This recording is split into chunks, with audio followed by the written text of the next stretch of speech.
บนี่เ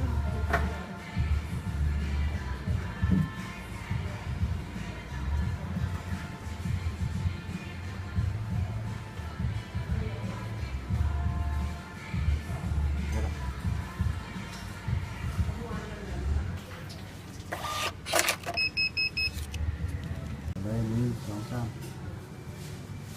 พวกนี้แค่ไม่พอเลยว่าได้ทงเดียวเลยได้ทงเดียวยังได้หรอ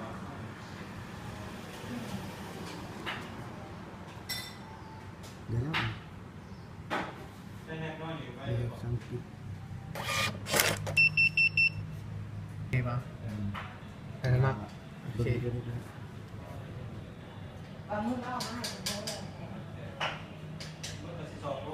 ไปตัดต่อได้ยังนะ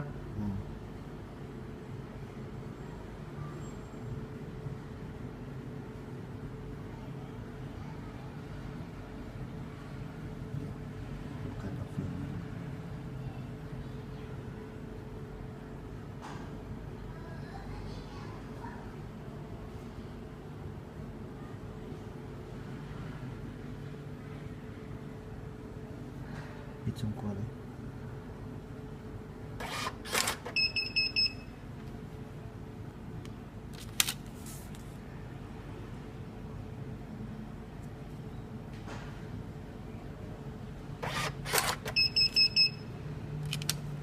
สั่งฝืนมันจะออกฝืน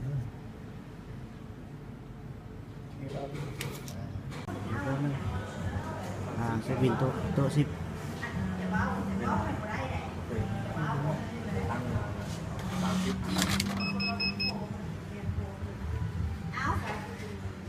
มีน้ำ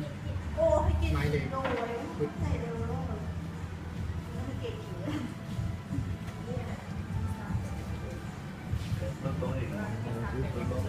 เก็บเงินเนาะวันนี้เนาะเวลาได้เงินมาปิดกลับไปเลยกลับออกเลยไ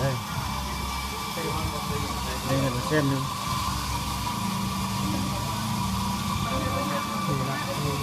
ลูกกูแม่เลยคนได้น้ำหอมก็หัวเลยลูกซ้ายกันเลย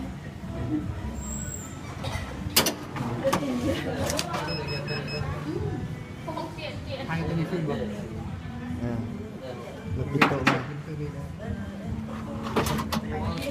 เราพูดถึงทายมา